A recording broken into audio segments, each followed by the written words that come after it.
Namaskaram to everyone.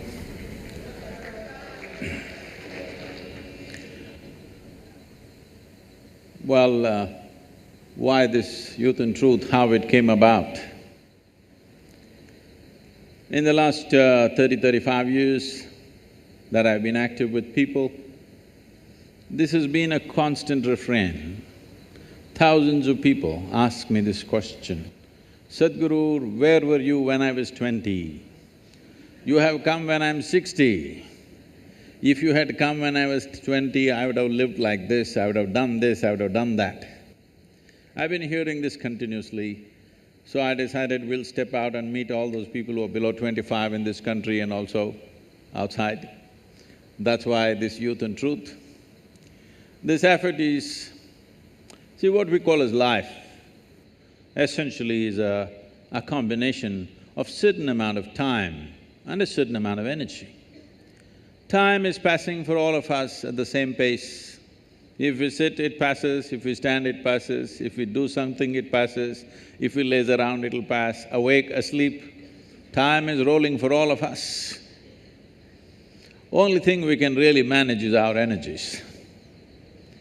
When you're youth, when you're in that segment of life which is called youth, you're at the peak of your energy. This is something most of the youth will not realize till it passes. That you're at the peak of your energy, life is not going to be the same way as years roll. So when this energy is at its peak, which is the only manageable part of our life, time is not manageable, it just rolls. This is the only manageable part of our life.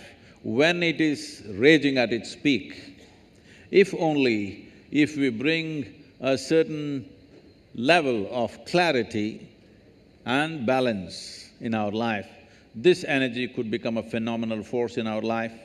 This energy could become a possibility to unfold our genius. When I say our genius, every individual has a certain genius within them.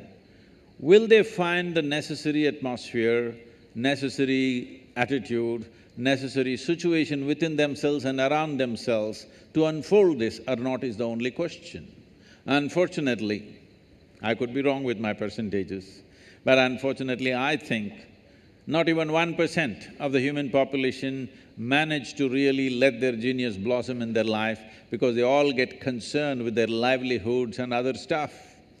Very few people remain unconcerned and explore the possibility of what can be done at its peak within themselves and around themselves. So it is only 1%. My endeavor is in this generation, if we can raise this to 10%, we will have a brilliant world. We will have a phenomenal process happening in the world because after all, the nation, the world, the society are the products of human genius. Whether we live as a mediocre society or as a brilliant society is not decided by the masses on the street, but a few brilliant minds which come. If we increase the number and percentage of those brilliance, that brilliance to unfold in a society, that society will rage and flourish in a different way. In this culture, that's always been the focus. Always individual genius has been the focus because ultimately that is the determining factor. That is why we are in the universities seeing how to assist you in this process, not just learning engineering or technology, but how to unfold the greatest technology that we already have, which is human mechanism. Thank you very much for having us here.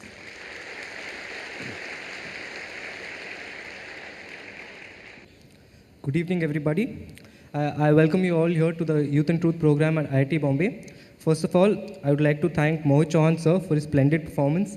He has infused so much energy in the audience here. A round of applause for him. I would also like to thank Isha Samskriti and Sounds of Isha for their amazing display of raw talent. It has been mesmerizing. My name is Syed Saklin. I'm a PhD student, first year chemical engineering. Sadhguru, let me just say, we are honored and blessed to have you here in our presence. Now, without further ado… It's a privilege for a uneducated man to be in an educational institution, so It's perceptive. I didn't go there at the right time, so now I'm coming. So yeah, without further ado, I would like to commence this conversation with your permission. Please. Yes.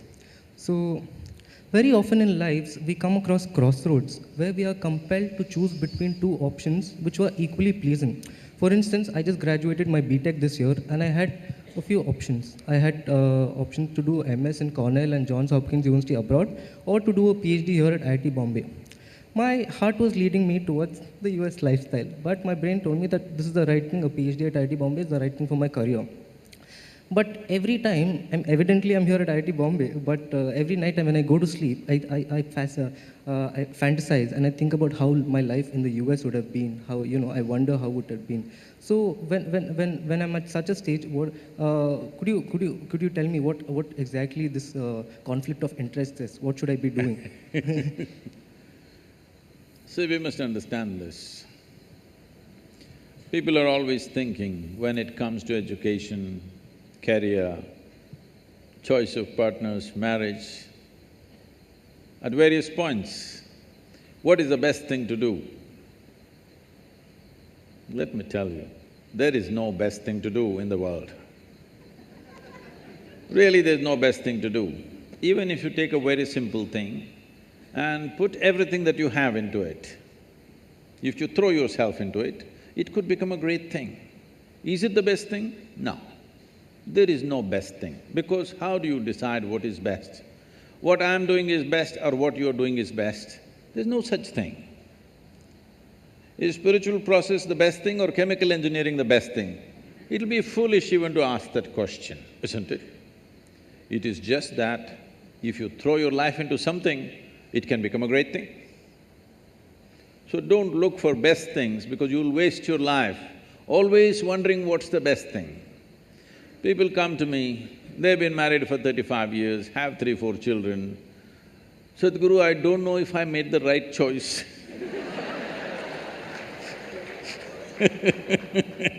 I said, well, it looks like you've not been thinking, you've been acting 4 children. So, till the end of your life, you can go on thinking, what is the best thing, what is the best thing? There is no best thing. Whatever we put our heart and soul into and do it, it's a great thing. It may be a simple thing in somebody else's eyes, but in our experience, it's a great thing, and that's what we should do.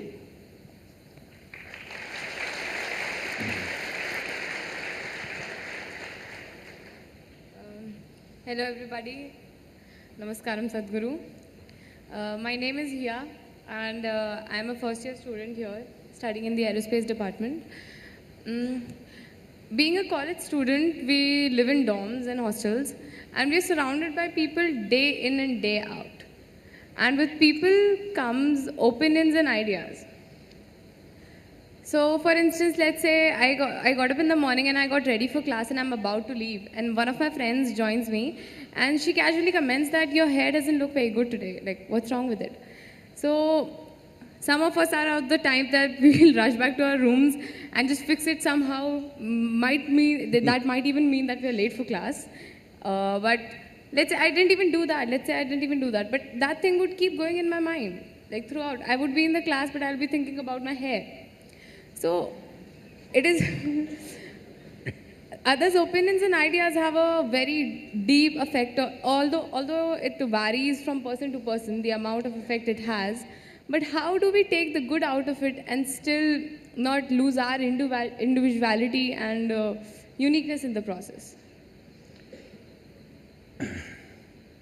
Now, in this world,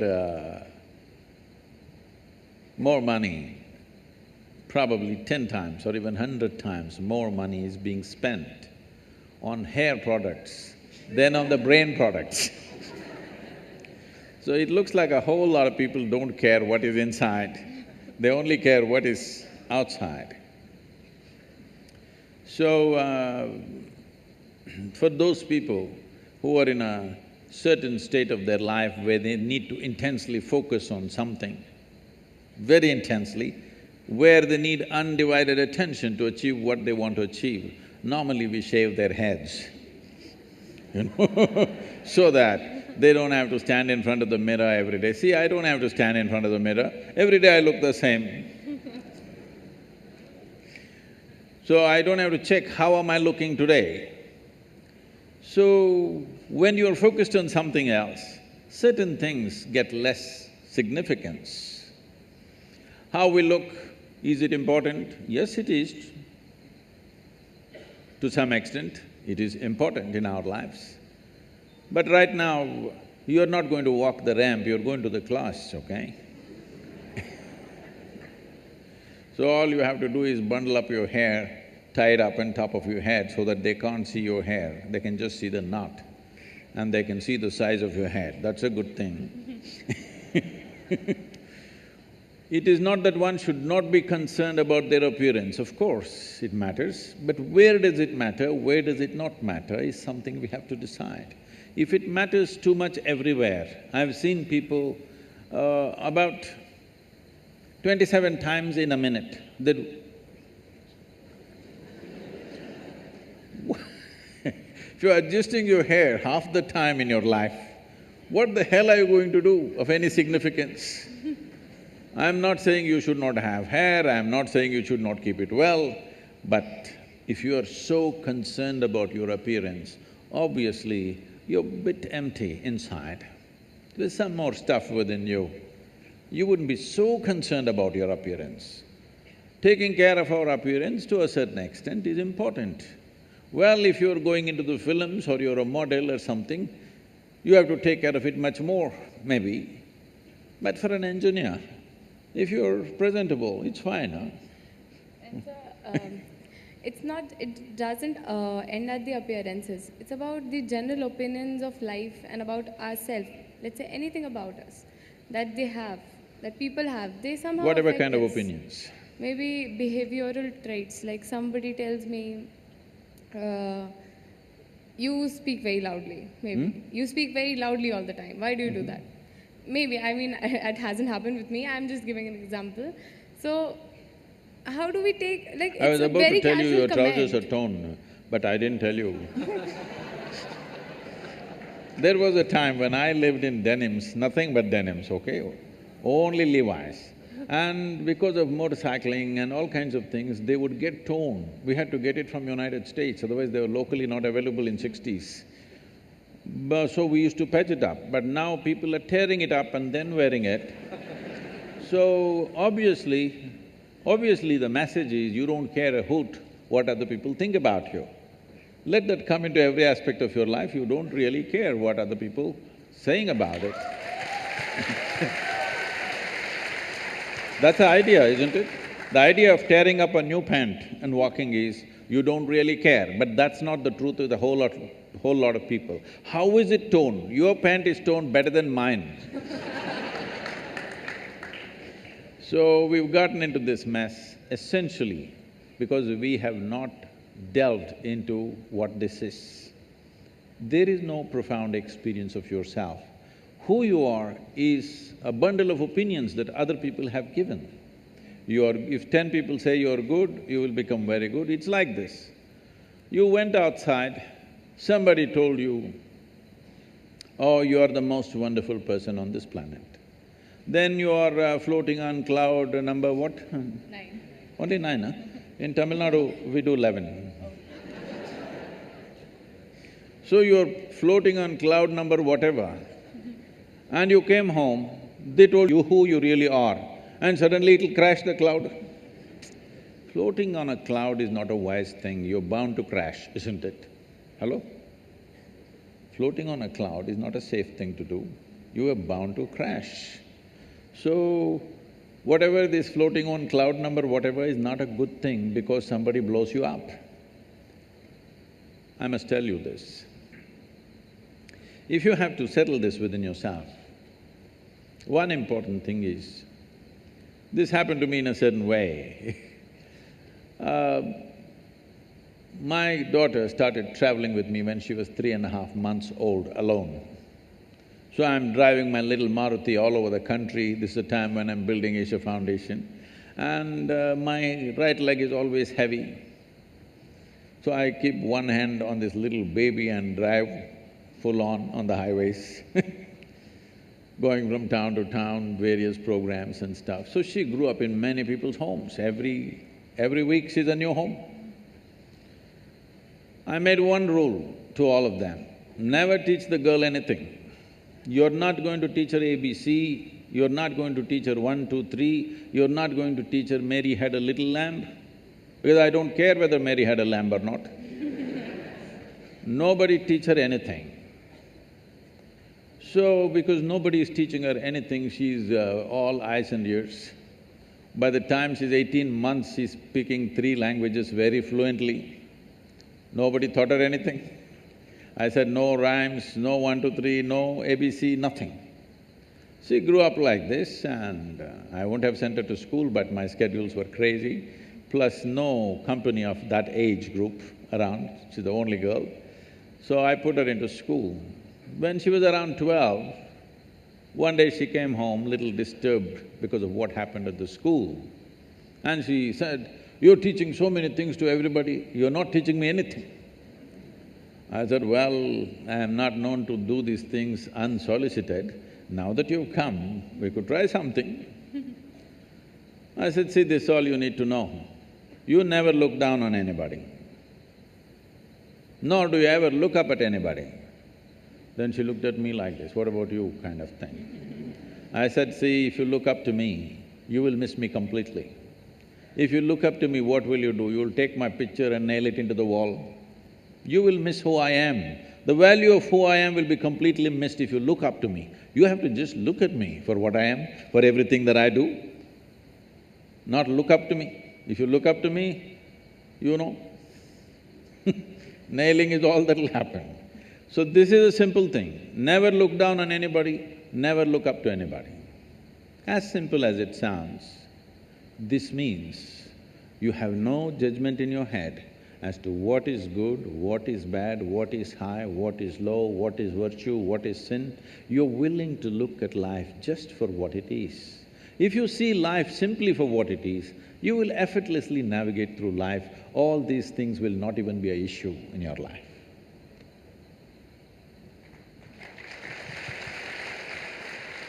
I am Gaganpreet Singh, pursuing Masters in Geoinformatics and Remote Sensing in CSRE department at IIT Bombay, sir. Sir,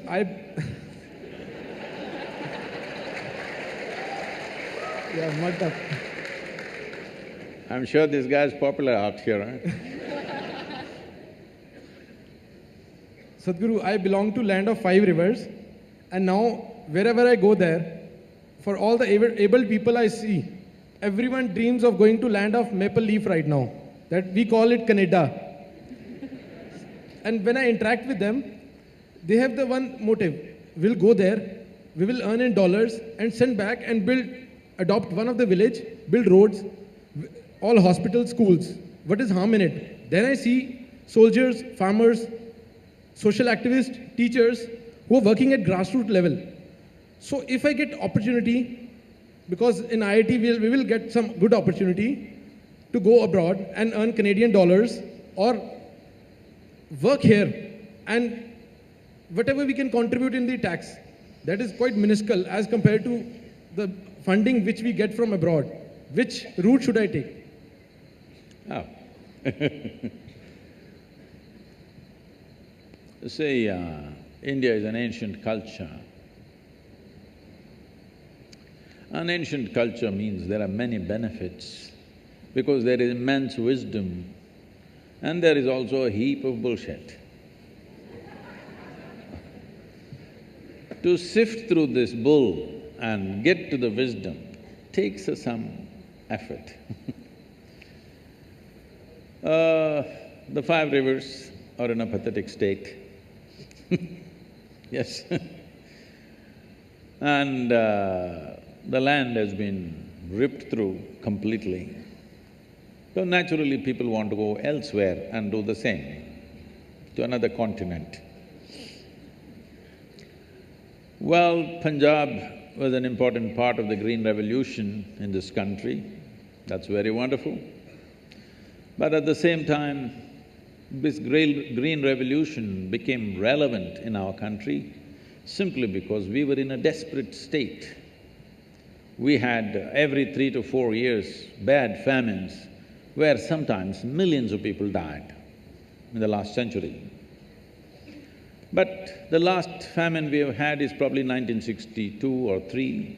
After that, we have not had a famine, we have had droughts, bad agricultural years, but no famines, no mass deaths at least.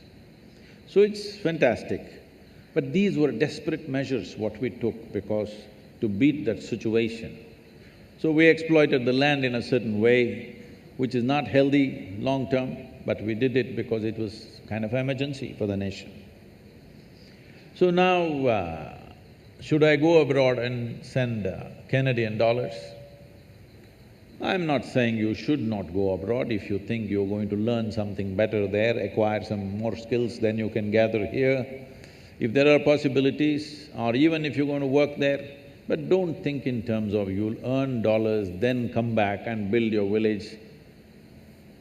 That's a long shot.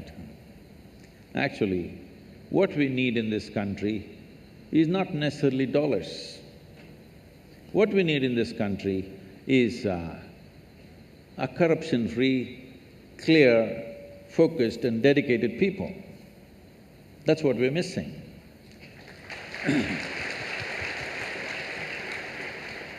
Money is there. We don't really need money from outside, really. It is just that we are constantly busy working against each other at so many levels, okay? Our energies are simply spent throwing things at each other all the time. If you don't understand what I'm saying, just turn on one of the English news channels and watch in the evening. How much energy is simply wasted, simply saying rubbish against each other endlessly.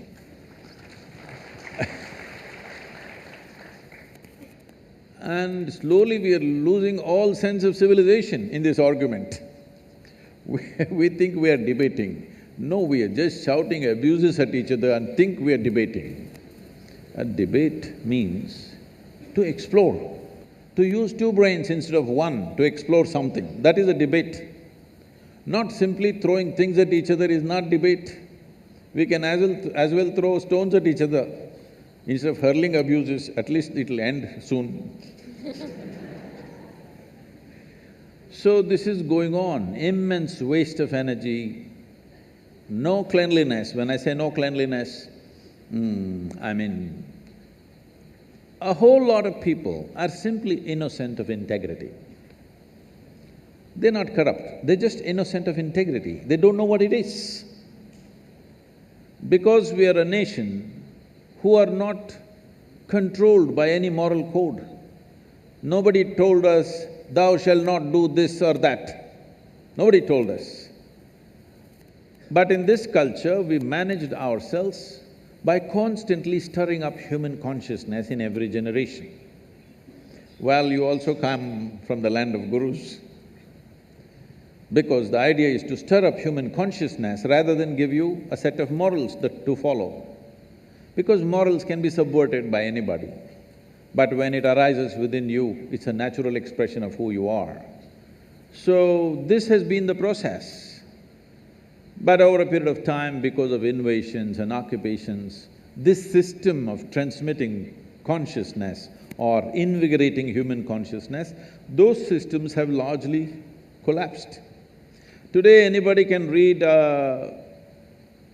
half a book, which is considered sacred, can become a guru and do whatever they want, all right? You have a lot of them in land of 5 rivers.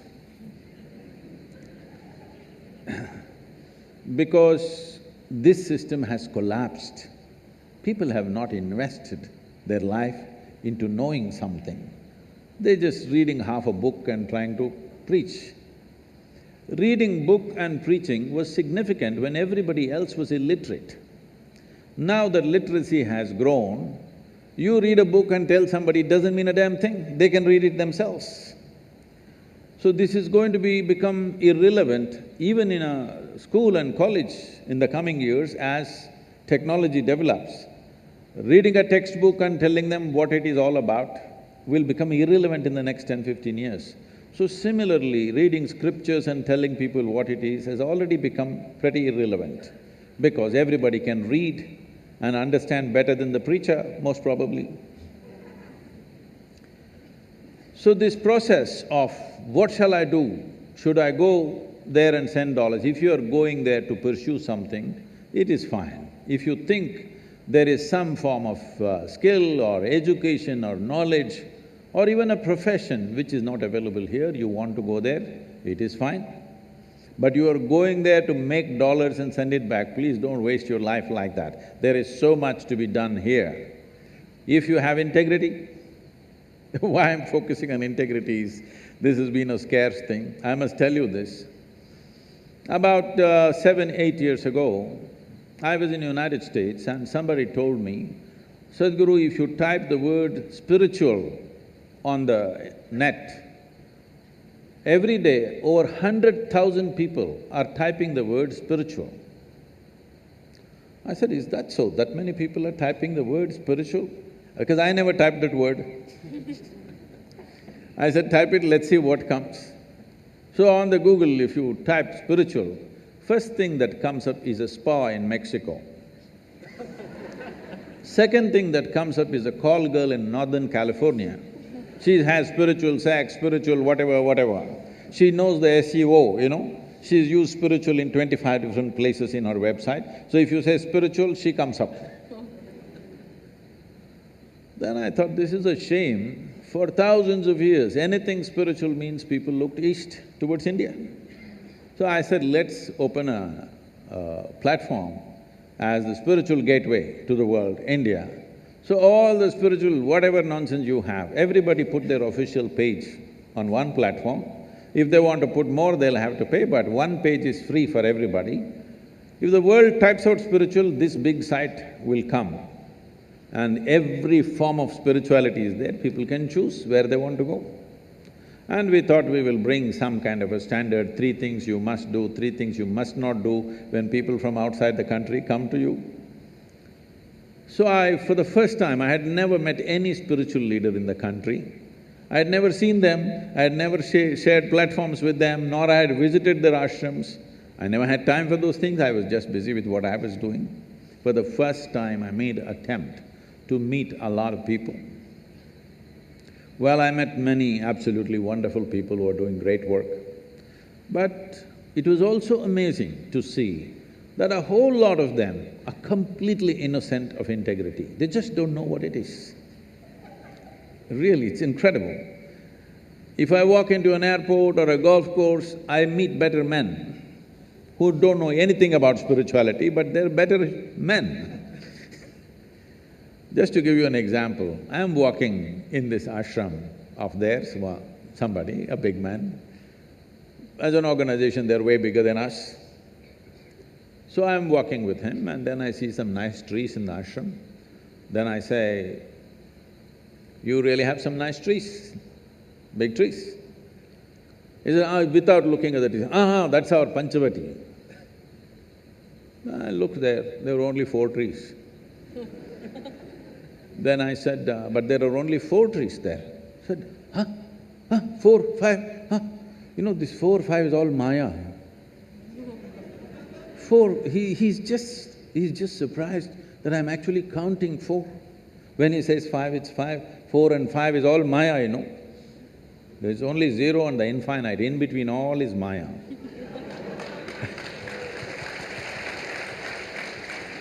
So, whether it is politics or any profession, including spirituality, unfortunately, one ingredient that is really weak in India right now is integrity. If you think you have integrity, please stay in India. We don't want one more to escape. I will say. Sadhguru, I spend lots of time on my phone, ridiculous amounts of time. It helps me with my notes, it keeps me updated with my calendar and connected with the entire world. But the more we depend on it, the more it replaces our menial tasks.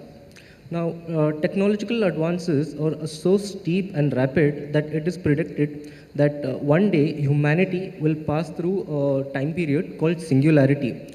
It is that time period when machines will be intelligent enough to devise machines which are more intelligent than them. And this will happen recursively. So my question here is, do you think that these technological advances which are happening will ultimately cause mankind's doom? Not necessarily. See, you must understand, 100 years ago, how many things we had to do with our body, and today how many things we have to do with our body has come down 10,000%. What do you think? At least. Because everything had to be done using human muscle. Now, if you press a switch, everything will happen.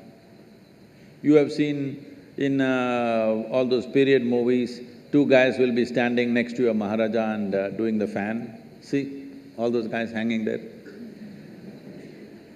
No? Like this, so many things. Every time something new came, people felt threatened. Who are doing that panka job, they felt threatened, their jobs will go away. Of course, they found something else now. Nobody is doing panka anymore. Like this, you don't have to worry, you will find something else to do. It is uncanny that you ask this question, because in the last 1 year, I've been invited to various international conferences to speak about artificial intelligence. I said, why me? I'm a natural intelligence, why are you…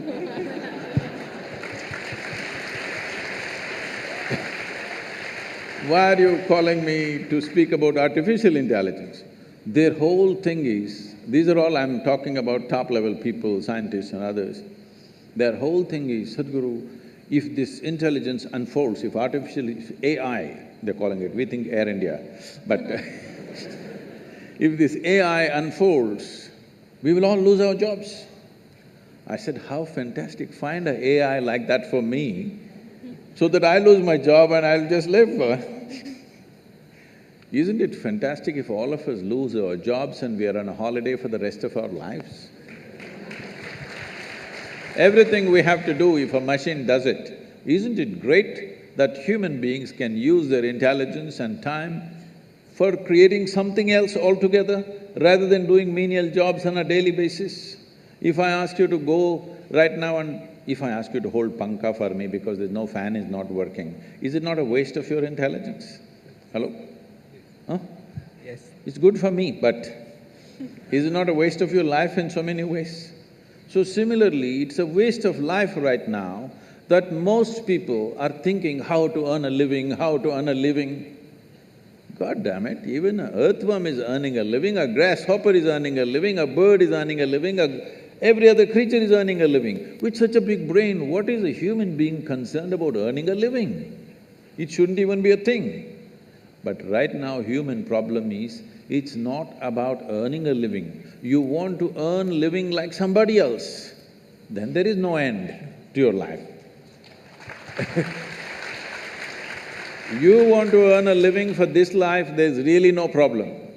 I want to live like you, now this is a problem. This is an endless pursuit. This is not going to end at any time.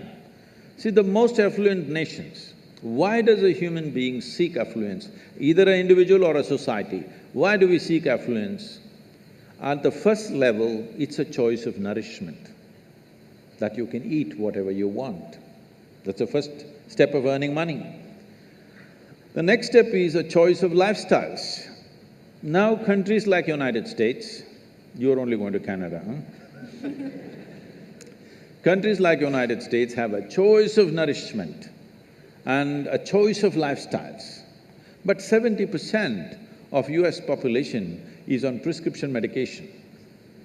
With such a choice of nourishment and lifestyles, they should have at least, if not the most conscious and wonderful, at least been the healthiest population on the planet, isn't it so? Their healthcare bill is $3 trillion. People estimate by 2030, their healthcare bill could be anywhere around $7 to $7.5 trillion. Already it is bigger than our economy. One thing that can sink that nation is the healthcare bill. So, just affluence is not going to help. So when artificial intelligence comes and does all the things that we want to do, that we are no more concerned about earning a living, every human being on this planet, their living is taken care of, I think human genius will unfold. It's a tremendous possibility. Of course, fools who don't know what to do with themselves, they'll bum around, they'll get drunk, they'll get drugged, they'll lie here and there, but a whole lot of humanity will come to terms with it and fire up in a different way. I think it's great times. We don't really have to worry about your phone. Can I tell you a joke? You okay? Yes, go ahead. Because you look serious, right? A man came into the office with half his face burnt out. Show me the other side of your face. Okay. Okay. So, his boss asked, "What happened to you? Why is your face burnt up like this?" No, I just took a call. I attended a call. I said, "What? You taking a telephone call will burn your face like this?" "No, I was ironing my clothes." Phone rang. So, right now the problem is not technology. Technology is a tremendous enabler. I remember the time when I was building this foundation, like once in a fortnight or so, I have a telephone call day. When I stop somewhere on the highway, that blue-colored tin box, metal box, you've seen them? STD, local, international, whatever is written on that. So I get into those things and start making hundreds of calls. But today, if I just tell my phone, it calls. Oh, I'm glad technology is advancing, life has become so much easier and better, but some people don't know how to use it, they're always stuck to it. Many people are getting killed using the phones. So many people are getting killed. So the problem is not of technology, the problem is of compulsiveness. So many people are getting killed. See, it is still unfortunate there are so many children and people dying because of malnourishment. We have the highest malnourished population in the world. But more people on this planet die because they don't know when to stop eating. Yes, compulsiveness. Food is not the problem, isn't it? Hello? Is food good for us or no? Hello? Food is good for us, but if you don't know when to… if you start eating, you don't know when to stop eating, then it becomes a serious problem. The same goes for the phone. You start using it, but you don't know when to stop using. So the problem is not technology, the problem is not anything in our lives. Fundamentally, we are living an unconscious life. We are living a compulsive life. When you live compulsively, then everything is a problem. There's no one specific thing which is a problem, everything is a problem. All the great, wonderful things that come our way become serious problem in our life simply because we do it compulsively.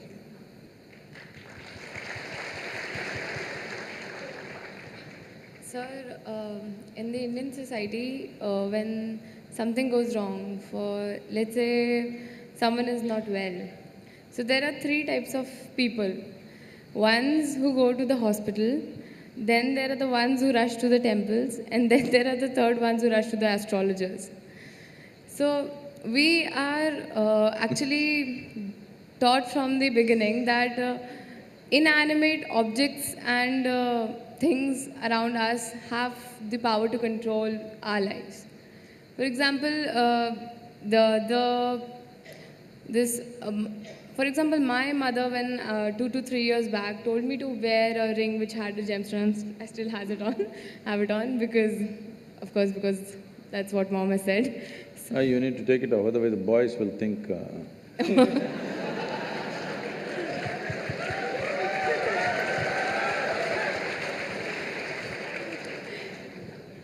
But good luck, you keep it in the pocket. If it's on your finger, they will think you're… So that's another issue to it, but I really do not understand Like, how can an inanimate object control so much going on in my life or in anybody else's? Or can it really do that, rather? See, human life is made in such a way, particularly human life. For all the animals, nature has fixed clear-cut path, what they can do, what they cannot do. Their lives happen between two lines. They cannot go below that, they cannot go above that. Within that they live. That's why they look so sure and certain, and they're peaceful. Once their stomach is full, they're all peaceful. Do you see this? Hello? Are you on talking terms with me or no? Do you see all the animals, once their stomach is full, they are peaceful. But human beings are thinking, or they're being taught that peace is the ultimate goal of life.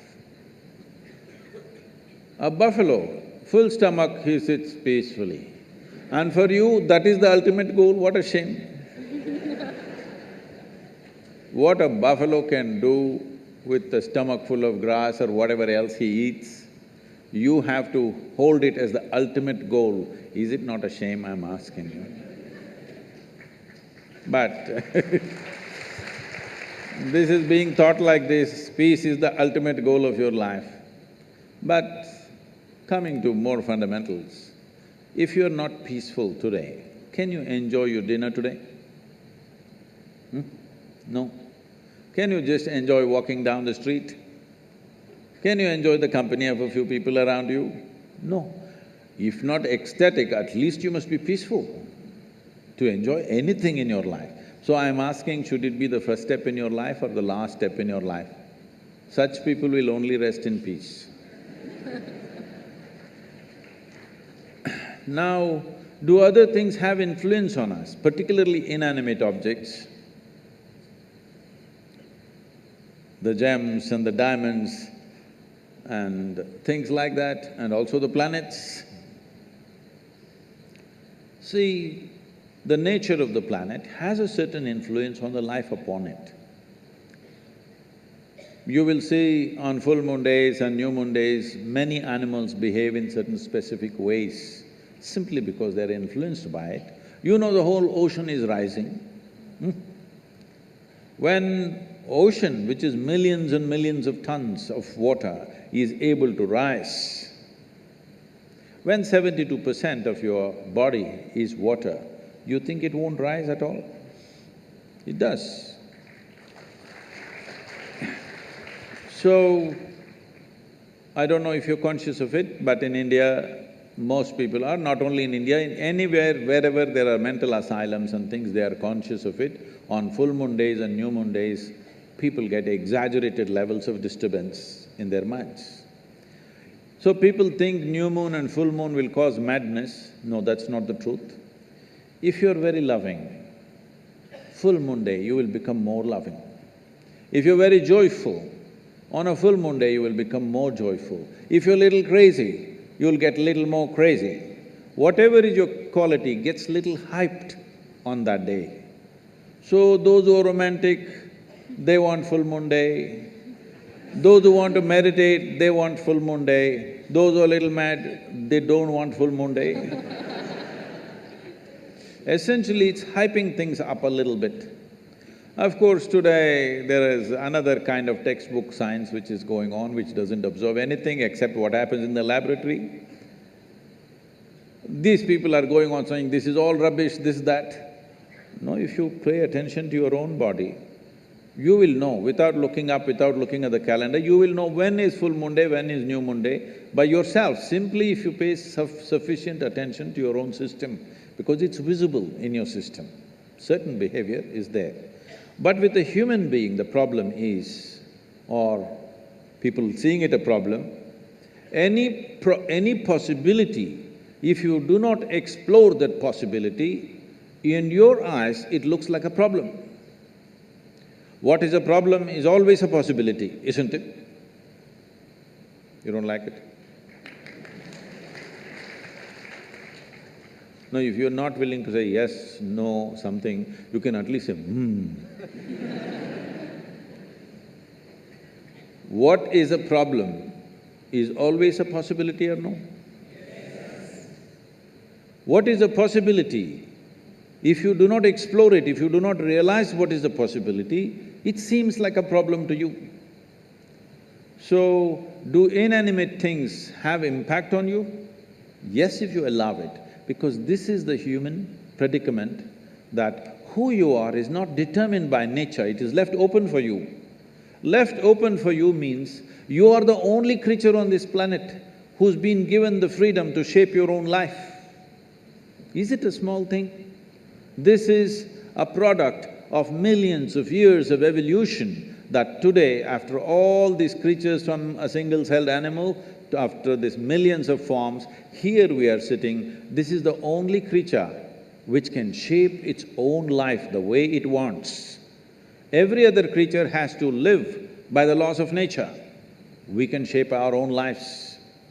It is this freedom that human beings are suffering. If you're suffering your bondage, it's all right. If you're suffering your freedom, you're a disaster, isn't it?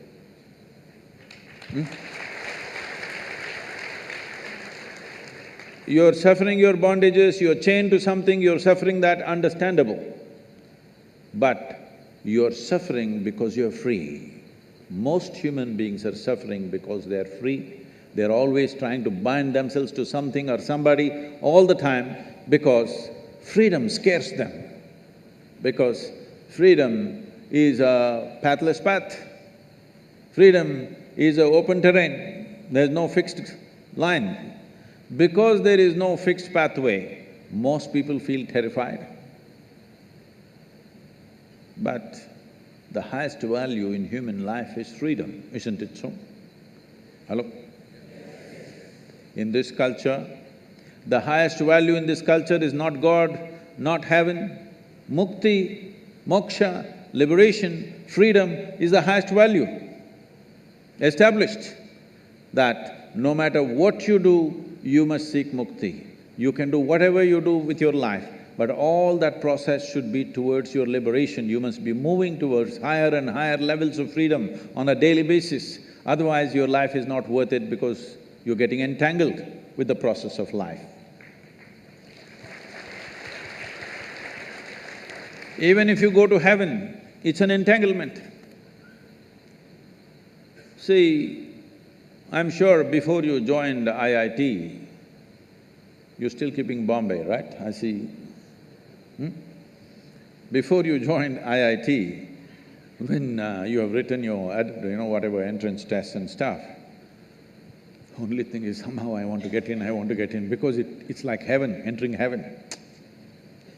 No matter what, I want to get in, that's the only thing I want. After you get in, see how many problems.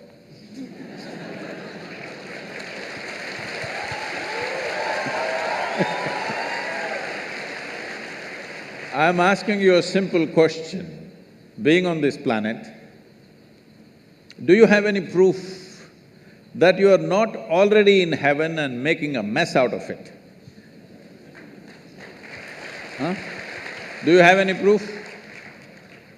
Suppose you took off from the solar system and looked down at the solar system, whatever these 12, 14 planets and satellites and works. Does planet Earth definitely look like a heavenly body among all these? Yes or no? So you're already on heaven and making a mess out of it, and now you want to go to another heaven. Yes, like he wants to go to Canada.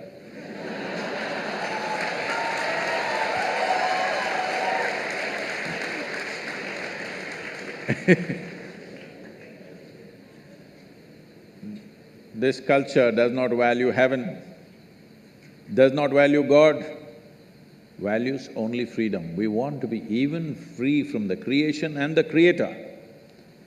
Mukti, moksha is the ultimate value because this is not a philosophical value, this is not a religious value, this is something every life is longing for.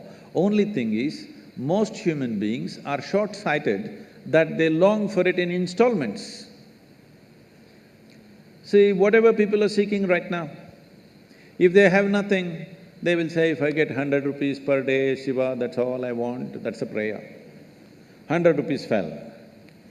100 rupees, fine, fine, fine, 3 days, 100 rupees, fine. Fourth day, only 100 rupees, Shiva. What's the problem with you? Are you so stingy? At least 1,000 rupees a day. Okay, 1,000 rupee note, is it in legal tender, 1,000 rupee note? Huh? No, no, okay, 2,000 rupees fell. I don't want to get into trouble with that. Where is 1,000 rupees falling for Sadhguru? Where does he have? No, no, 2,000 rupees fell. You asked for 1,000, 2,000 fell. Wonderful Shiva, fantastic. After 10 days, only 2,000 rupees.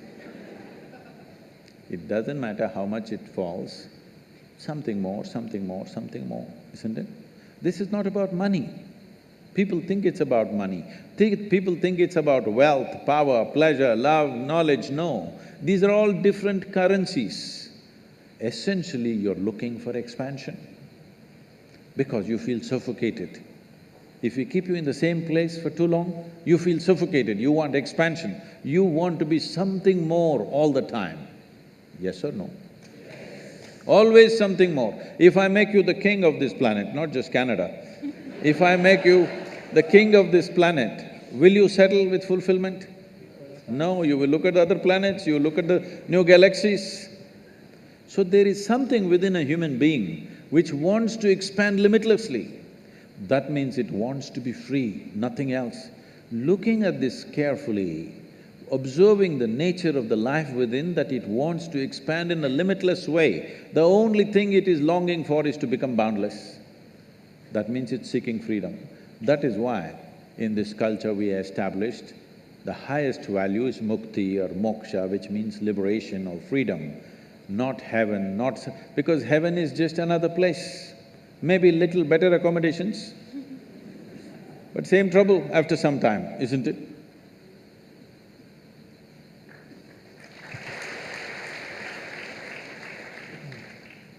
Sadhguru, I can proudly say that I am in the top institute of eminence, which we now call heaven, and every student who has come here has burnt himself inside out to come to this place, and that can be said about each and every institute in India. And after coming to this heaven also, our days and nights are same, working very hard to achieve the so-called aim.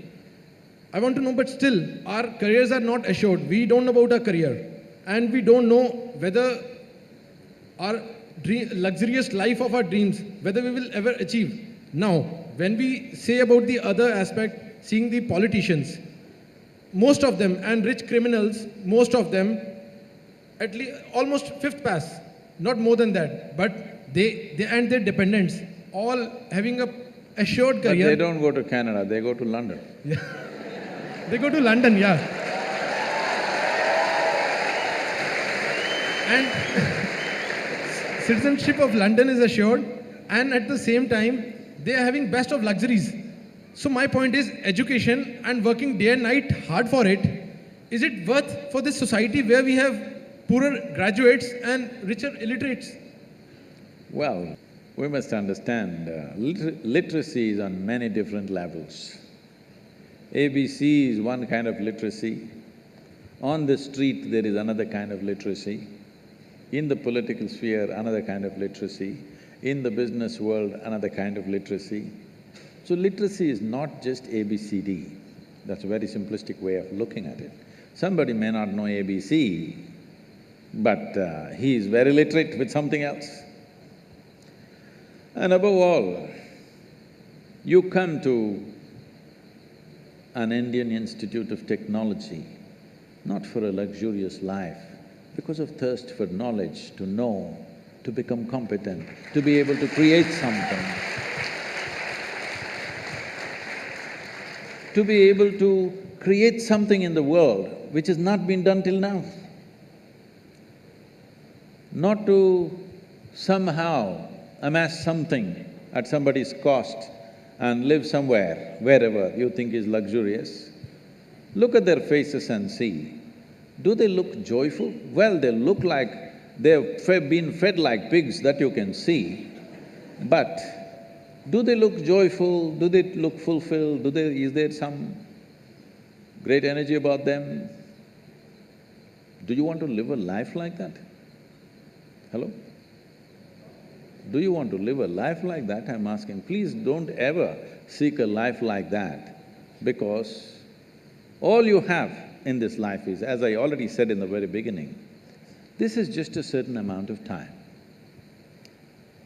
Time is going away. Since you sat here, you're about 35 minutes or more than that, an hour closer to your grave right now. You know this? Since you came here. Yes, all of us, yes or no? Mortality is one thing that we've forgotten, that is why we are thinking of all these funny things. Life is just going away. If this sank into you, actually minute by minute, you're closer to your grave, it's going to be over. So what will be the most important thing? How profound is your experience of life? And when it comes to activity, how profoundly can you touch life around you? This is all that matters, isn't it? Your experience of life is profound. When you sit here, in your experience, this is the most profound experience, because this is all that matters, the intensity and profoundness of your experience. When it comes to activity, what a difference can you make? You may not be thinking like that right now, but think through this. Suppose you cook something. Do you ever? Maggie.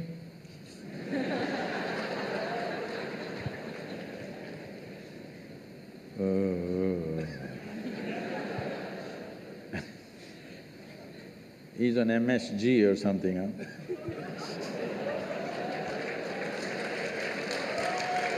No, not that MSG, I'm just what is that chemical, huh? That's also… Monosodium glutamate. Yeah. So, if you cook something, even if you make Maggi noodles and you give it to your friend, he eats it back, he spits it out. Do you like it? If he eats and says, "This is fantastic," then you say, "Oh, nice." Because for even doing the 2-minute job, it's 2 minutes, right? The ad says it's 2 minutes, I don't know how long it takes, huh? That's a myth, it's not 2 minutes. Even for the 2-minute job, you want to touch that somebody's life. If that guy spat it out, that's the last time you're going to give him those noodles. That saves his life, that's another matter. So if you build something, let's say you built a hall, people look at this and say, "Oh my God, terrible," and nobody wants to come into this hall. You want to build such a hall? No, you want people to come and say, "Wow." Yes? You want to write a book that nobody reads? Huh? No? You want to make a movie that nobody wants to see? No. You want people to see and walk out with tears in their eyes? Yes or no? When you do something, you must understand this. Human activity is meaningful only in some way we touch another life. How many lives is the question? You heard of Richard Bach? No?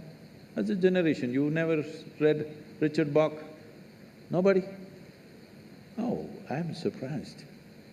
In our generation, there was nobody who did not read Richard Bach. Please look him up.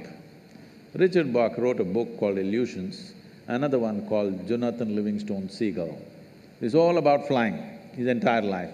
I was supposed to fly with him 3 years ago, but at the age of 74, he was flying a small plane and he had an accident and broke some 16 bones in his body. So after that, he's not flying. So, his entire life was about flight, and all his books are about flight and how flight relates to our life. And in one of the books he writes, of all the joys of flying, I thought this is… after that I stopped reading him. Of all the joys of flying that he eulogized all his life, he said the greatest joy is when you see another pilot and you roll your wings and he responds rolling his wings, that's the greatest joy.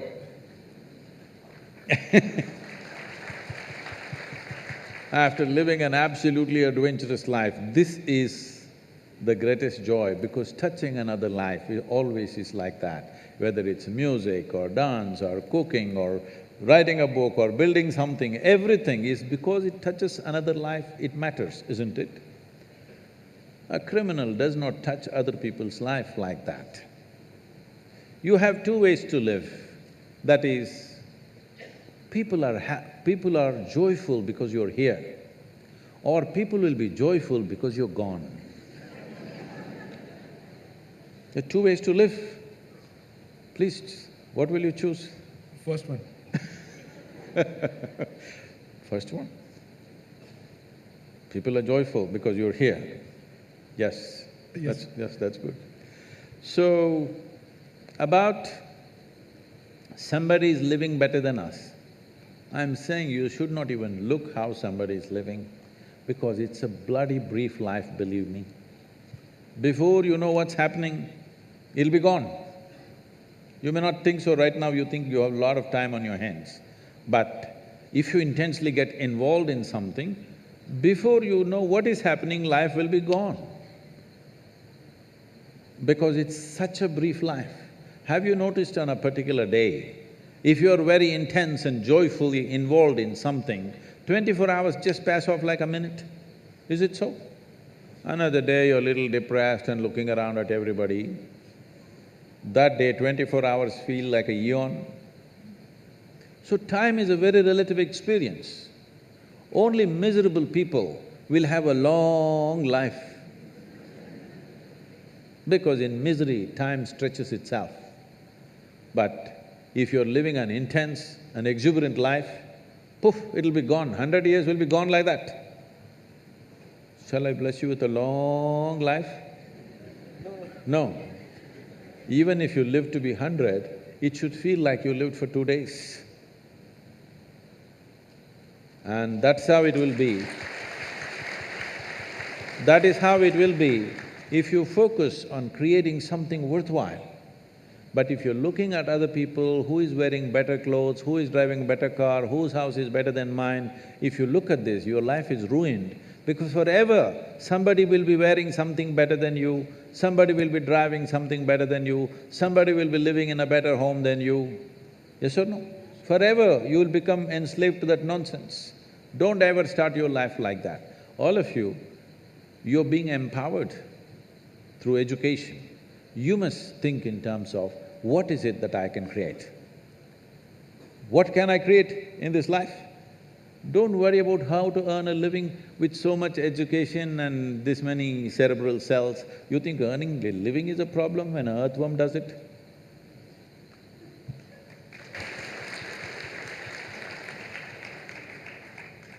The Youth and Truth program has such wide and intense coverage nationally and internationally that social media has been buzzing and flooded with questions. We have the difficult job handpicking some of the questions. So, Sadhguru, with your permission, I'd like to convey the questions to you. So, one Pradeep asks, we are often reprimanded for using swear words. It is nowadays used as colloquial slang. What is the big deal with using slang words when I casually use it without intent? See, this happened. A nice Catholic girl got married and went. After 3 days, she called her mother and said, "Mama, I can't be here with this guy. All the time he's using four-letter words." Then the mother asked, "What kind of four-letter words is he using?" She said, "He's talking about cook, clean, wash, iron."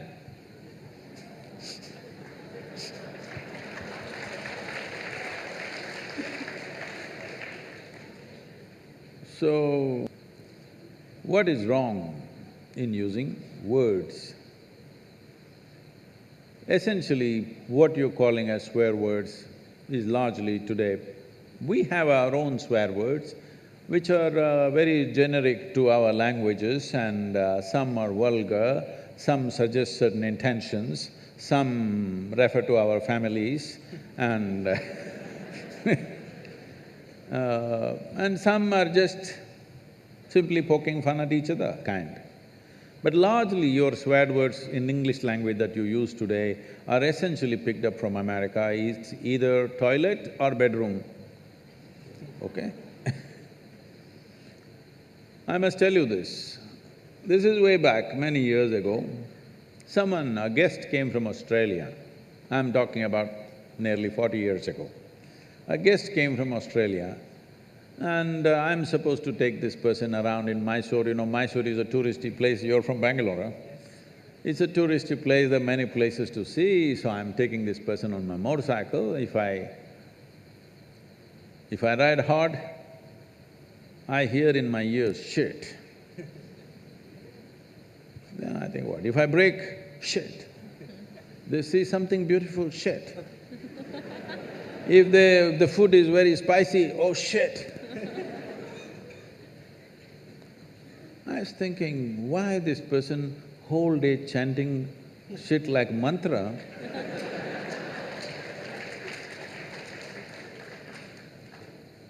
I thought maybe constipated, trying to invoke. Because what should be done in the morning, whole day, why are you dragging it through the day, you know? Then I observed, they're getting angry, shit, and they become little calm. Oh, then I thought, oh, it's working for them, I should not disturb this, because I don't believe in disturbing anything that's working for anybody. If it's working, let's leave it. So I just thought through this. See, we have looked at the whole science of uttering sounds in a powerful manner, what it can do to your consciousness, what it can do to your body, what it can do to invigorate your energy, many aspects of this. And then we say, Shiva. With the necessary preparation, if I make you utter this one sound, you don't have to believe in any god or anything, just the sound. It'll blow your brains out. I can show you this. Then I thought, shit, shiv. Oh, we arrived at it scientifically, they somehow got it.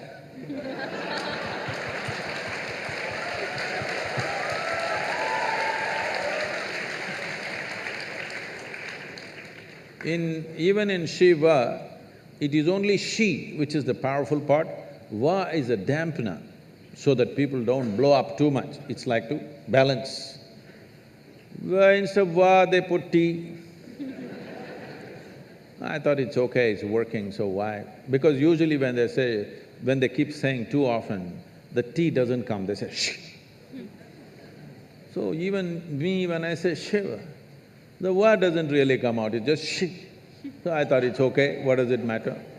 Then immediately some people got very… this thing, Sadhguru, you are saying Shiva and shit are same? Highest and the lowest? I said, see, this high and low is all your business. But as far as your mind is concerned, in case your vocabulary is stored in an alphabetical order, Shiva and shit are close together. You cannot store Shiva here and shit here.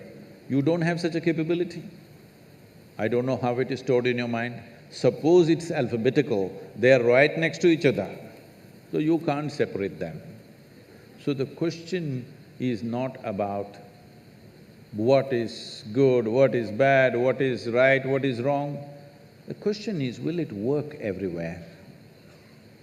If you keep shitting all over the place, is it going to work for you?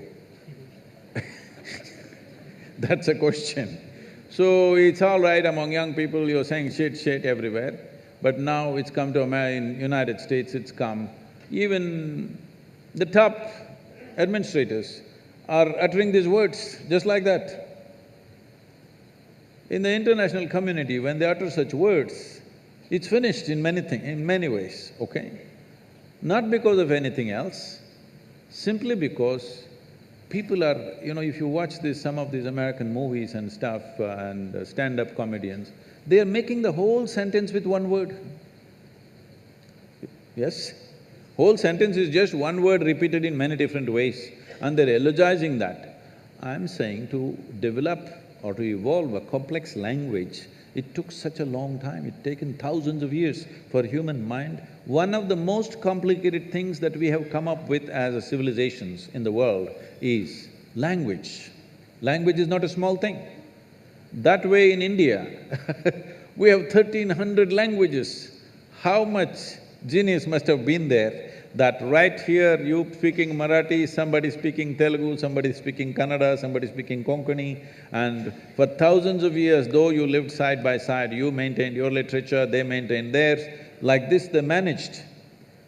This takes a certain level of genius to develop the language.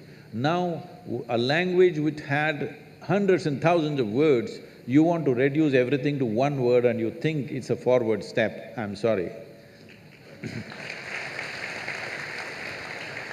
Sadhguru, my next question is about the 4 letters. Love is in the air. When Hey, what's happening out here? when people say that they are in love, they think they are in unconditional love. But still, in most of the cases, it's not working. It doesn't lead to happiness. So Sadhguru, when is unconditional love truly possible?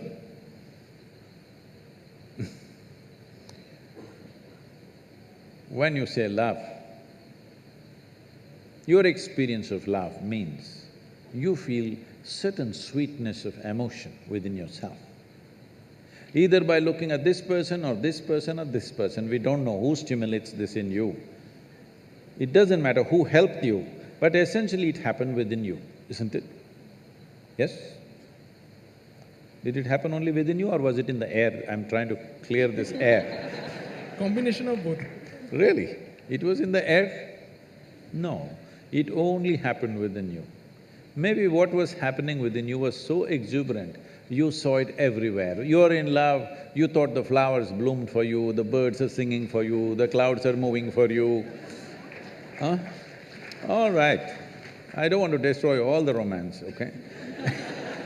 But essentially it's happening within you. It's wonderful that you're experiencing such sweetness of emotion, stimulated by somebody. You are using the other person as a key to open up an experience within you, essentially. I'm asking you, why are you using a key when there is no lock, when there is no door, when there's no any kind of barrier?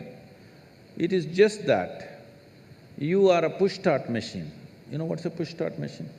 If you have owned an Ambassador 25 years ago, always you parked it on a gradient like this, because morning, 2 people have to push it. If you park it like this, nobody will come, your family will not come out of the house. If it's like this, somebody will come and push it. Now all the cars are self-start, many of them remote start. What does it mean? Technological upgradation. You are an institute of technology, all right? I'm asking, would you like to upgrade your technology that you are on self-start? If you wake up in the morning, you are overflowing with joy and love and exuberance by yourself. You don't need anybody to stimulate you. Would you like to be a self-start machine? Then you must come to me, huh? Whoever is right now doing the love in the air, it's fine with them, you don't have to tell them anything, you say, all right, it's okay. But it's very important you're a self-start machine, otherwise, after some time, you try to extract happiness from the other person. That is when these love affairs become tedious and horrible, because you're trying to extract happiness from the other person. No, life should be like this. When it comes to joy, when it comes to love, when it comes to exuberance of life, you must be the source of this, isn't it? You must be the source of this. Well, other things are shared in life. There are 2 ways to enter into a relationship. One way is because you want to extract something from somebody. Another way is because you want to share something with somebody. These are 2 ways. If you're out to share, your life will be good. If you're out to extract, when they close the tap, it's going to get terrible and nasty. You have seen people who thought they're absolute lovers, how terrible it becomes for many of them. Not because there's anything wrong with them, simply because you started off on the wrong footing, thinking, this person is the source of my joy. No, no, no. Joy or misery, the source is within you. Yes or no? Whether it's joy or misery, the source is within you. It's for you to decide. If you're a joyful human being, they will also want to be with you. If you're a misery, they will endure you for some time. Shall I tell you a joke? Are you okay? Please, Sadhguru. On a certain day, Shankaran Pillai was walking in a park in the evening, sunset time. He saw a young, pretty-looking woman sitting on a stone bench. You know the park benches? He also went and sat down, settled down on the same bench. After some time, he moved little closer. She moved little away.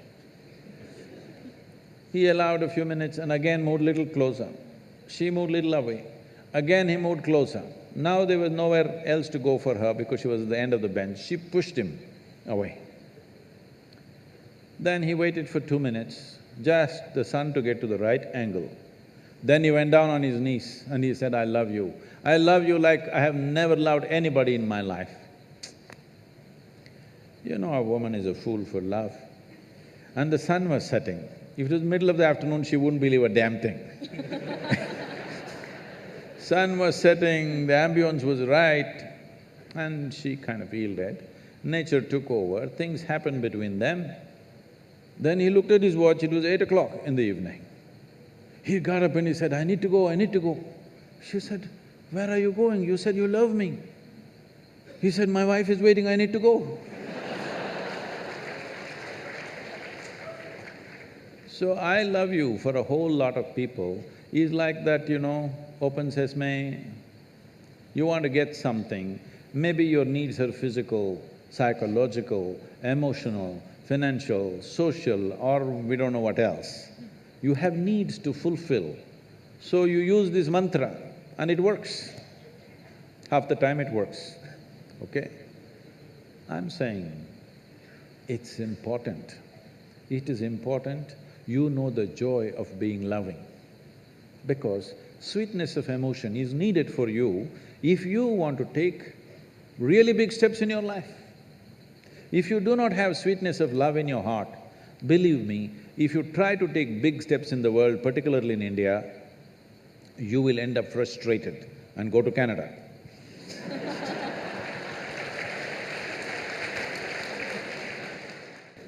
In Canada, you meet only moose in most of the countries, so it's okay. So now I would like to open the forum to the audience so that if they have any questions, they can ask Sadhguru directly. So let's start with the audience questions for now. Sadhguru, namaskaram. Myself, Pratiti Sarkar. I'm a PhD student here in IIT. Sadhguru, every time we have some submission, me and my friends would plan in advance and we would try to stick to it. But somehow, ultimately it happens that we end up finishing it in the very last minute. So before I used to think like why I wasn't starting it early or why I couldn't finish it early. But then I realized that almost everyone around me is doing the same thing and everyone is procrastinating. So my question is then, what's the reason? Why do we knowingly procrastinate? See, the longing that you had when you wanted to get into the institute, you have not maintained that longing. Please sit down, it's okay. You have not maintained that same level of longing. How badly you wanted to get in. If you maintain the same level of longing, you would prepone everything that you're doing. Slowly, you slacken up and other things interest you, education sinks down a little bit. If you're doing something that you really want to do, will you prepone or postpone? Will you prepone or postpone? You'll prepone. If love is in the air, will you prepone or postpone? Prepone, surely. Prepone. So in a way, intellectually, knowledge is a love affair. It's really a love affair. If you get involved, it'll become much bigger love affair than emotional love affairs. So if you conduct your education like a love affair, that you're really involved, then you will always prepone, not postpone. But if you finish too early, that means your faculty is not setting you tight enough time. They must set more stringent time, because this is the time of your life where you have to learn how to stretch yourself physically, mentally, in every possible way. Otherwise, life will crack you when you go outside, unless you find a government job for yourself. Otherwise, anything else you take up in your life, if you do not know how to physically and mentally stretch yourself without breaking, then life will break you somewhere. So, education time, the time of being youthful, is not a leisure time. Unfortunately, this may sound like this, a little difficult for you, but you must come and visit and see how it happens. These children came and performed here just now, the Kalari, and we have a home school. All these are 7 days of the week school. We have planned 4 to 5 days in a month as activity days which the children won't know. Someday, it will be, instead of academics, it'll be some other kind of activity. But those activity days are more intense than the academic days. When you're growing up, when you're young, you should not be thinking about leisure. Unfortunately, this culture from United States has come, what is that, TGF? Thank God it's Friday. So if you're going to enjoy only weekends and weeks, you're going to suffer. That means you're doing something that you have no love for. I'm asking, why the hell are you doing it? Why the hell are you doing something that you don't care for? Because it's your life. Your life is just a certain amount of time. If you're doing something that you don't care for, that means you don't even see that your life is precious, isn't it? I'm asking, is your life precious? If it's precious, you must invest it in what truly matters to you. If you invest it in what truly matters to you, you will always prepone, not postpone. You're also TGIF? Namaskaram, Sadhguru. I'm Lavanya. Thank you for coming to our campus today. Very excited. If you can hold it like this, I'm- Like, you've seen Lady Gaga like this. Ah, Is that good? yeah. So I'm very excited to have you here with us. My question is, when I was growing as a child, both my parents were working, and there were times I was feeling lonely and very miserable. Although my parents did give their part of comfort to me, there were times I was feeling lonely on the inside. And what can our future parents, or what can we do to our kids to not feel the same way? Thank you. Well, in India, this is the first generation where women have stepped out to work professionally.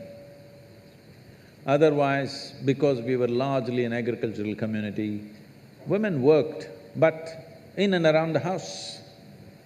And if they went somewhere to the field, they took their children and went. So always, like you see ducks and chicken, if the hen goes, behind that the chicks run, like that children were always running behind women. So she was always doing her work and still managing and tending to them, and there was a certain cohesiveness to that. But today women are going to the office or to the factory or to some other business, so they can't take their children there. This is the first generation of women who've stepped out. So in the society, we still don't have arrangements, proper arrangements, where children can be properly tended to. That system, that facility and that arrangement has simply not happened in the society yet. I hope it happens quickly because it's very important. It doesn't matter whether it's a biological parent or somebody else, but children need a loving, caring atmosphere. It's very important. Just putting nourishment into their stomach is not the only thing. They need some attending to. Somebody should smile at them, somebody should laugh at them, somebody should do something with them, play with them. This is very needed, otherwise children will grow up a little sick in their head. It is not necessary only a biological mother should do it, but there must be a committed person doing this. It's very, very important for the child. Unfortunately, in this society, we still don't have those arrangements. Namaskaram, Sadhguru. I want to know that when a student steps into college, all of a sudden he or she gets access to a huge amount of pornographic material, which so far was off limits for him or her. And in the process, he or she enjoys that, and as we said, he or she experiences heaven on earth. But, and we even have nicknames for those people who overdo it. They masturbate. We overdo it sometimes. So how do we know how much of that is good or bad? And so can we have the truth about masturbation? Oh, looks like a popular question, eh?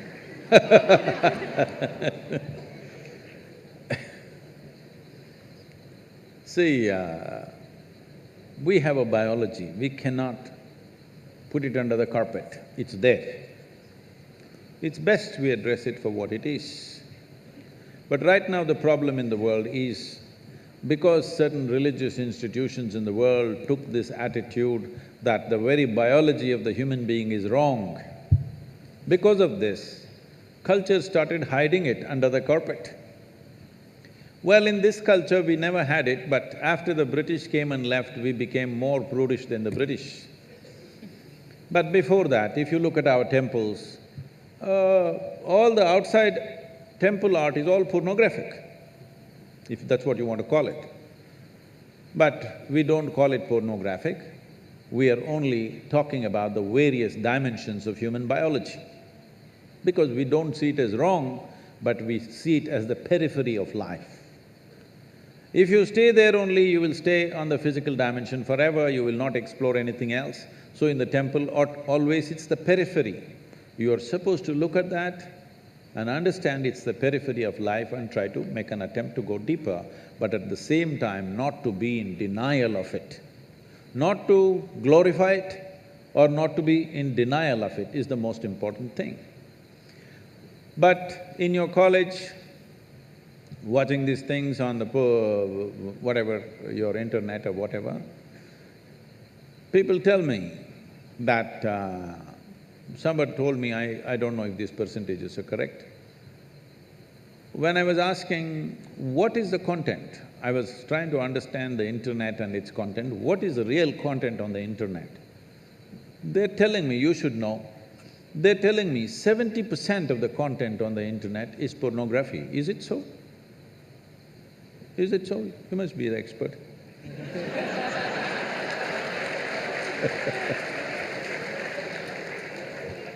Is somebody doing PhD on it? They told me 70%. I said 70% is unreasonable and sick levels of pornography. If it occupies a small percentage, it's okay. 70% of a technological platform which could do millions of things, unfortunately is pornographic.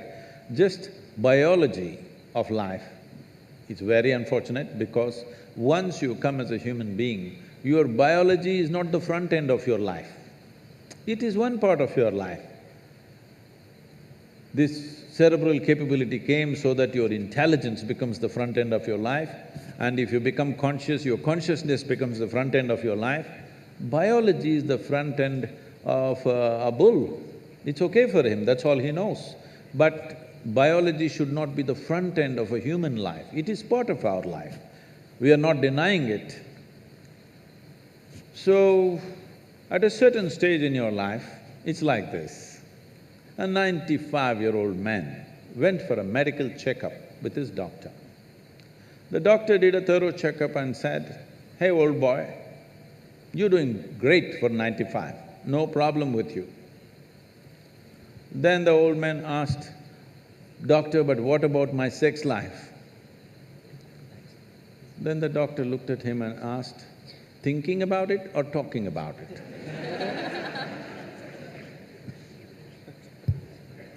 So at different stages of life, there are some times you only think about it and talk about it, there are some times you indulge in it. These are passing phases of life. How much of it is needed for you, you are the best judge. But at the same time, you came here not to explore your biology. At least you should have gone to MSc in biology. You shouldn't be wasting your time in a technological institute exploring biology. Does it mean to say you don't have biology, you don't have biological needs? You have, it's fine, but it must be on the periphery. It should not become the core of your life because it will reduce you in the sense. A creature which was purely biological evolved into a place which has an intelligence of its own beyond its biology. See, animal intelligence works for its biology alone. How to get its food, how to get its mate, this is all its entire life is. If human intelligence also functions like that, you are bellying the evolutionary process. You are seeing how to go back, take the evolutionary process backward, not necessary. This does not mean you do not have a body, body has its needs, as there is physical hunger, so there is sexuality. You have to address it in some way, but to what extent is your choice, but definitely it should not be the front end of your life because you're rolling back evolutionary scheme of putting your intelligence and consciousness in the front. Instead of that, you're putting your biology in the front.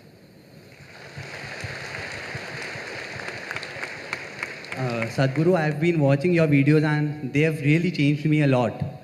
So today, sir, Sadhguru, I'm a guitar player and I'm doing engineering. I'm in second year. So often, like, obviously my Indian parents want me to have a steady life. So they sent me to an engineering college, ki get settled, but they even support me for guitar. But both are getting so hectic for me, like I can't keep my focus on one thing. Like when I'm studying, I think about guitar and all the players and music. And similarly, when I'm playing, I think about other things. And even social circles and all. I don't have a steady mind. And I can't focus at one thing. Even if I try a lot. Even mobile is a very big distraction, apparently. So how do I focus on one thing at a time? I fear that if I give too much time to one thing, I might lose or lack in other things. See, human mind… Do I have a few minutes to answer this question? Yes. See, the nature of human intelligence is such that it can do many things at the same time as a process.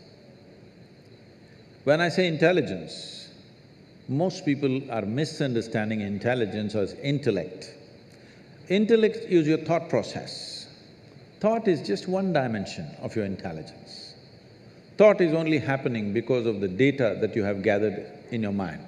You cannot think about anything for which you have no data, isn't it so? Isn't it so? Isn't it so? Yes. You're getting sleepy? Because usually we put children to sleep at 8. So, human intelligence is made like this.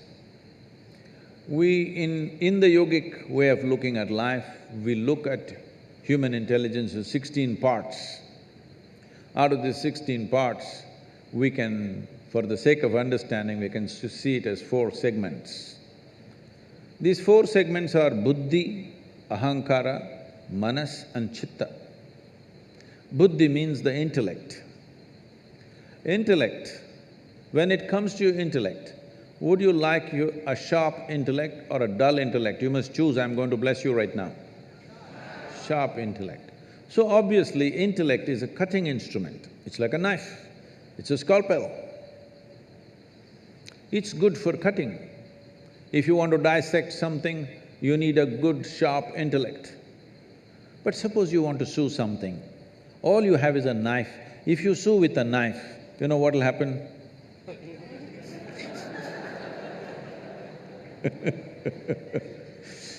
You will leave everything in tatters. But right now, this is the way we are going about because our education systems are focused just purely intellectual basis. This is a cutting instrument.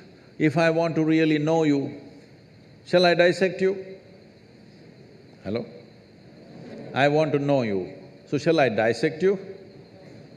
Well, some of you in your maybe pre-university studies, you dissected a frog and you were very excited how the heart was beating. The frog was not excited, believe me. It was looking at you, what's wrong with you? Yes or no? So, intellect is a certain instrument. It is a cutting instrument. It can be used for certain aspects of life. But unfortunately, we are using it all pervasive because other dimensions of intelligence have not even been touched. The next dimension of intelligence is called identity. The next dimension of the mind is called identity or the ahankara. Identity means, depending upon what you're identified with, that's how your intellect will function. This is a knife in the front, this will always try to protect what you're identified with. You say, I'm a woman, it'll try to protect your gender. You say, I'm an Indian, it'll try to protect your nationality. You say you're some religion, it'll try to protect that. Whatever is your identity, your intellect is always working to protect that identity. So how we establish this identity consciously is a very important part of education which we have completely ignored today, for which we are paying a huge price. In the traditional education, from 0 to 12 is balavastha, that means just to play, eat, sleep. So that the body and the brain should grow till they're 12 years of age, you should not try to teach anything, extract anything. From 12 to 24 is focused learning.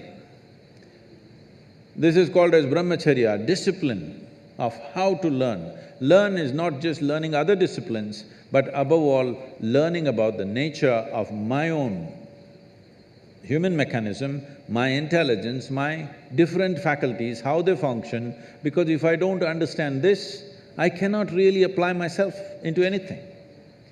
So, we always establish this, you might have heard of this, there is something called as aham brahmasmi at the age of 12. This is taught to a child before we initiate a child into education.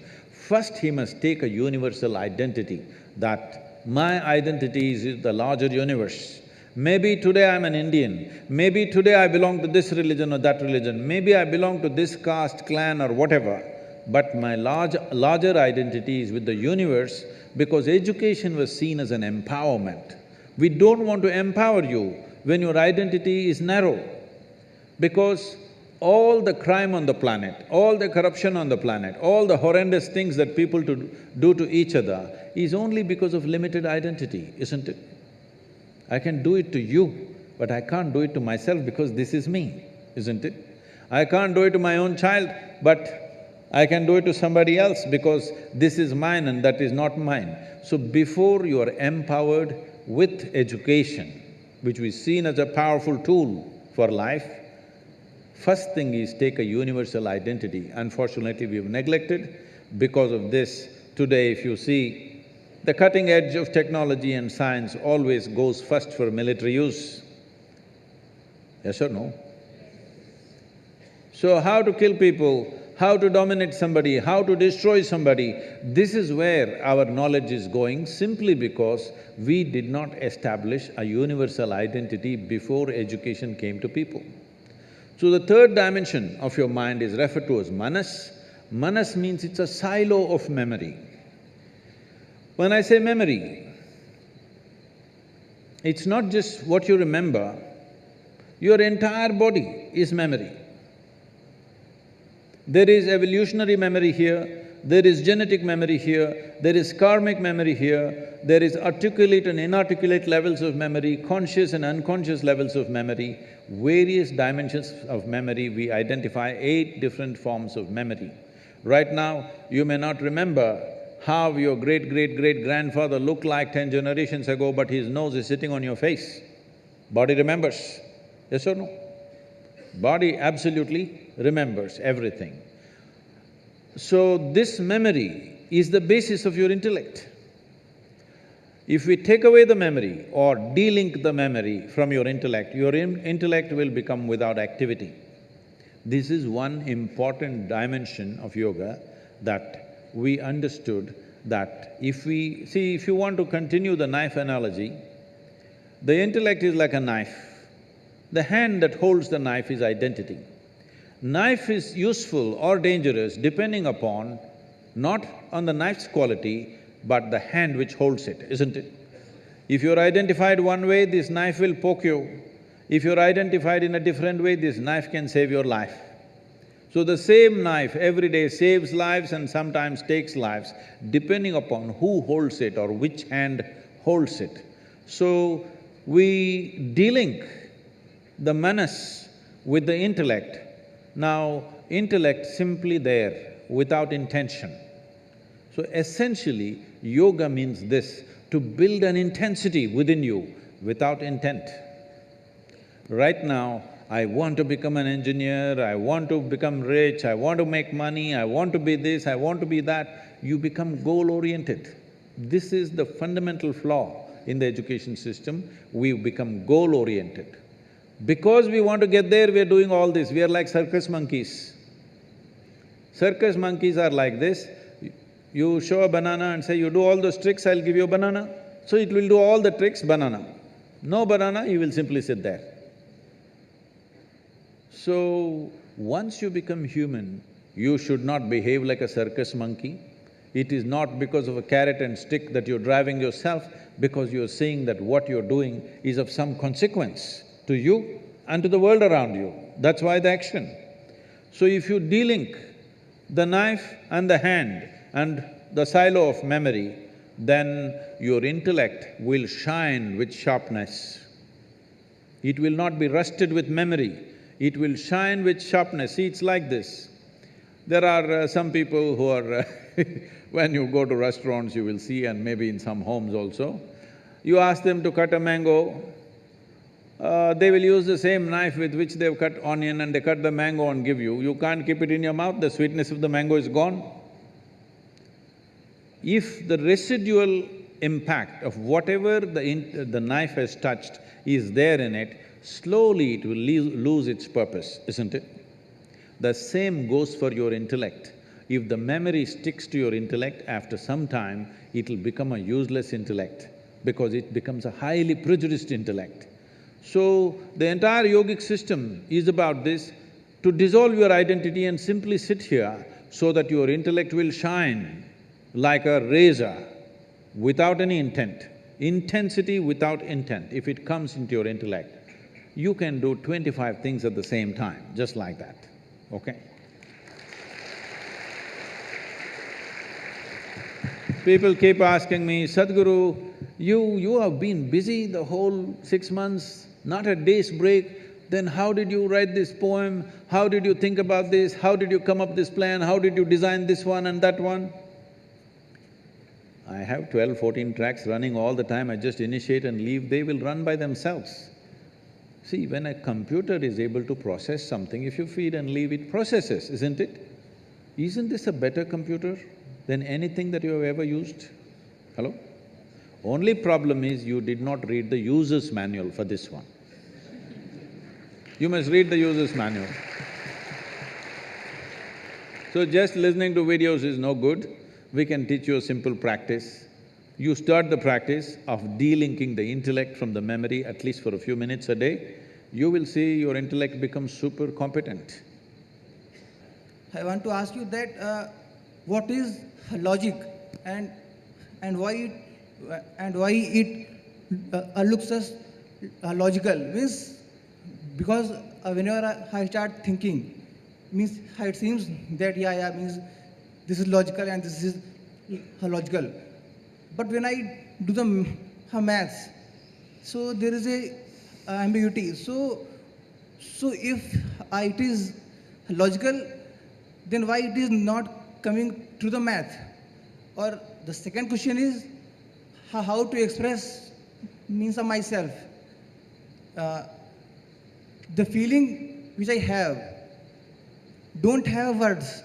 So how to create means of words for my feeling that, yeah, means what I actually feel, and means how to understand the others, that what is going on in me. Okay. That's it. Uh, See, whether somebody else understands what's happening within me or not is not the issue. Whether I perceive what's happening within me or not is the main issue. Whether this person understands me or not is his problem. The question is, what's happening within me, is it clear to me? This is the important thing. If it's clear to me, whether I find words for it or not, doesn't matter. About logical and illogical and the mathematics, even the mathematics is only logical to a certain point. That is why they came up with calculus. It's quite illogical. Yes or no? So because they want to explore dimensions of existence which don't all fall into simple logic, that is why we came up with mathematics, or the type of mathematics that we are doing right now, which is not really logically correct, but it articulates certain aspects of the existence. So, instead of worrying about what is logical, what is illogical, life is absolutely illogical. Material is logical. So only handling material aspects of life, we have to be perfectly logical. When it comes to other dimensions of life, it's not logical. And in fact, all the most beautiful aspects of your life are not logical. If you try to logically find expression to every dimension of your life, you will feel silly.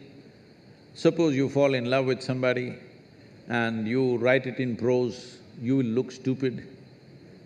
But you write in poetry, suddenly it's beautiful, because poetry allows illogical expression, prose does not allow illogical expression. So you cannot do illogic in arithmetic or geometry, but trigonometry is there, illogical. So, in every sphere of life, people have understood that logic has its limits, and they have found ways to explore life through means which are not necessarily 100% logical. Your logic fits into this life perfectly well, but don't try to fit the life into logic, it doesn't fit. Thanks for giving this opportunity. I want to ask that when we are roaming on the street, even the dog also not happy, and we are also not happy. Please hold this little closer to you, yeah. It's quite safe. Mother Nature gives us a brain, but we are responsible for everything, to take care of plant, birds, but we are not taking care, even we are not happy for ourselves, and not we are keeping happy to the Mother Nature. So what we have done for our life means it's our responsibility. Mother Nature give to a responsibility to a human, to us, to take care of everything, but we are not taking care, and not even we are happy. Okay. Thank you. I don't know where you saw an unhappy dog, it must be a Mumbai dog.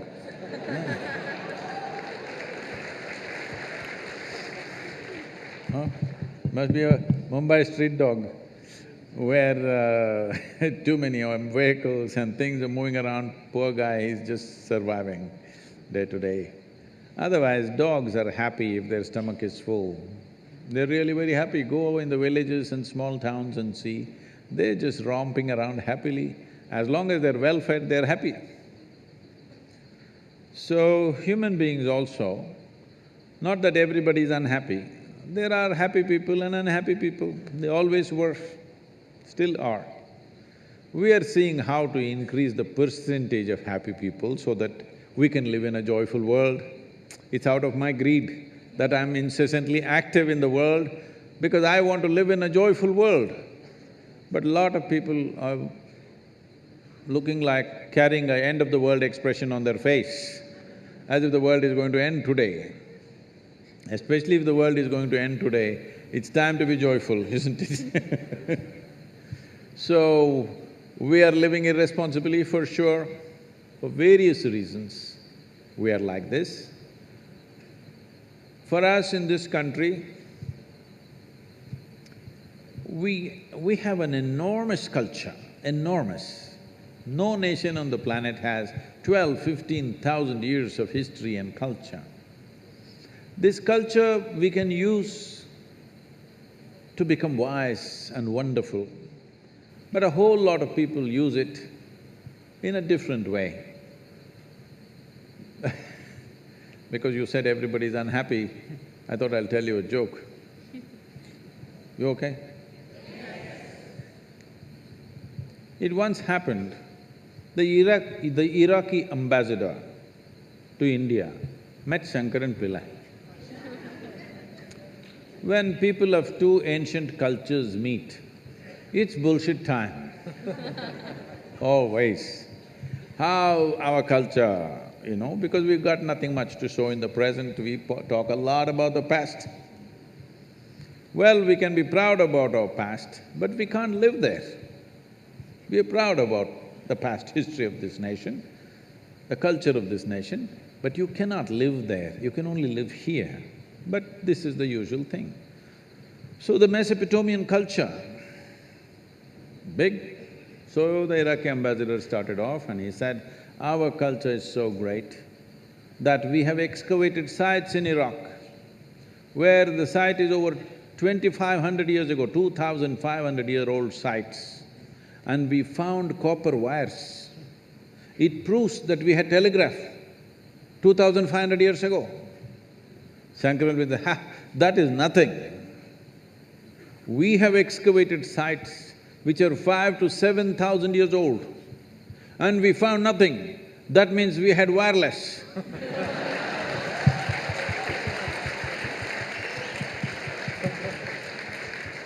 Because we are engaged in debates like this, we are not taking care of many immediate things that we need to take care of, how to keep our street clean, how to keep our city clean, how to see that everybody is fed well. We are not taking care of this because we are little in the wireless state. Thank you very much. So being in a premier technological institute like this, which hundreds of thousands students want to get into this institution and barely a couple of hundred or 300 or 400 people are getting in, is it? Yes. So, getting into a coveted place like that, where even internationally, the institution is recognized as one of the premier institutions, not just in India. So when you're in a place like this, it's my wish and my blessing that you must really acquire knowledge, and knowledge is no good unless it is dispensed with love and compassion in the world. Just pure knowledge without love and compassion, without involvement in life around us, can become a very cruel force. Technology is the best thing that's happened to us and the worst thing that's ever happened to us, unfortunately. You have to make sure that technology is the best thing that's happened to us in the coming generation. The previous generations, all of us, have used technology in a negative way. Yes, we've made bombs, we've made pollution, we've made terrible things. It's for you to create a wonderful world with the knowledge that you're garnering here. Being here in this premier institution, do not forget, so many would like to be here, but you are here. Please make use of this and create something really fabulous for this world. Thank you very much.